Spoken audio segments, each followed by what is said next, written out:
السلام علیکم رحمۃ اللہ وبرکاتہ۔ سوال ہے کہ مفتی صاحب کسی کو جانور پالنے کے لیے دینا ہو تو اس کا شرعی حیلہ بتا دیں۔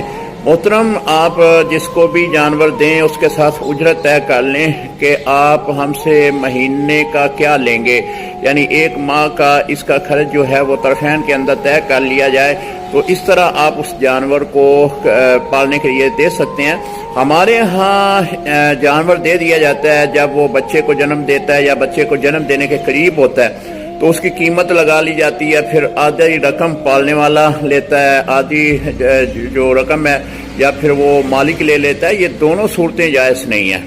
یا پھر ایسا بھی کرتے ہیں کہ جو بچے جنم دیتا ہے جانور وہ آدھے آدھے کر لیتے ہیں، یہ بھی صورت جائز نہیں ہے۔ بس اس کی جو شرعن صورت ہے وہ یہی ہے کہ وہ جانور اجرت پہ دیا جائے، ایک مہینے کا